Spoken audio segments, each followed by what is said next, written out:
Hey, what's going on, guys? Welcome back to Winter Wolf's Den. Just gonna take a quick peek at something I came across earlier when I was taking a quick little lunch break from the 9 to 5. We got exclusive rumors. I don't know how exclusive they are, and honestly I don't care, but over at Giant Freaking Robot, rumor that Dwayne Johnson set to return in a Mummy reboot. Interesting. We were just talking about The Rock, or Dwayne Johnson, if that's what he goes exclusively by now. I'm not sure. I don't care. You were just talking about him, though, the other day, because as popular a guy is, it seems like that Dwayne Johnson isn't quite capable of carrying a feature film on his own to any kind of a box office adulation or massive success. I mean, we kind of got our start with him, years ago, where he kind of injected into The Mummy Returns and then got his own movie with the Scorpion King. And while they were both really fun romps in the early 2000s, not really particularly stand out or anything anybody's going to go buy the Steelbook edition of on like a 4K or anything like that. But they're fun. He's a charismatic enough guy. He's got decent comic timing, so he's funny in stuff that he tries to do. So I'm with that part. But recently, anything outside of his appearances in the Fast and Furious or maybe the Jumanji series, they're just not the box office knockovers that you think they're going to be.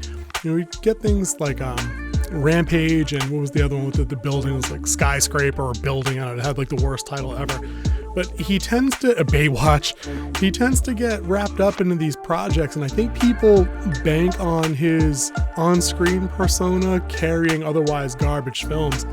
And when I look back and I kind of apply that same lens to, older stars like Schwarzenegger or Stallone from back in the day, I think that the movies those guys were in, because they were products of a different time where, more material was on the table than off the table in terms of the dialogue you could have or the storylines you could have, or, how you could talk to certain other characters of what are now in the modern era, considered protected classes.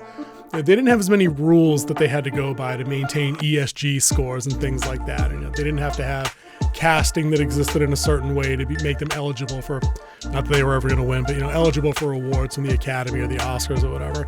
So I think these kind of mindless, brainless kind of fun flicks that The Rock, that Dwayne Johnson finds himself in, don't have the same potential that they might have had a few years ago. I'm interested to see if they pair him on a comeback with Brendan Fraser, who, as we all know, has had a little bit of a resurgence lately with various, Hollywood projects. I mean, he is still a fan favorite in the role of Rick in The Mummy, and I think people just generally like him. He seems like a nice guy. He's approachable. He's amicable. I think people would show up for him. So the rumor doesn't really go on to say much anything, story-wise. I'll link the article in the description. Just that it's rumored that Dwayne Johnson is set to return in the Mummy reboot. The double down on the rumors, the Brendan Fraser stuff. Doesn't say if it's anything Scorpion King related or if they're gonna, cast The Rock as a different character altogether. One thing of note in the article that I'll just skim down to real quick, though, is that apparently it's the creative team behind Batgirl that just got completely nuked from orbit over at HBO by David Zaslav. The writing team here, Adil El Arbi and Bilal Fallah, they'll be helming the reboot. So I don't know. I've heard through other sources, on places like Midnight's Edge and through people like Cameron Pasha, that there are a couple of incredibly talented cats just got a really raw deal with this particular movie. They were some of the creative force behind Ms. Marvel, which is, as you guys, if you followed any of my videos on the channel here at Winter Wolf's Den, I've mentioned it plenty of times. I didn't review it, but I did watch it and I actually enjoyed the show episode to episode. It was much better put together with a much tighter plot, much better family dynamics than shows like She-Hulk or any of the other garbage that's floating around on Disney Plus from Marvel. But I think it'll be interesting to see if something comes out of this. I mean, we know at least if The Rock does turn back the hands of time and get into a Mummy reboot, he's going to have better CGI, like it says down here, than he got the first time around. Because my God, the CGI masking they threw over him in the original Mummy Returns movie was god fucking awful. Thankfully he got to portray himself as himself in the Scorpion King.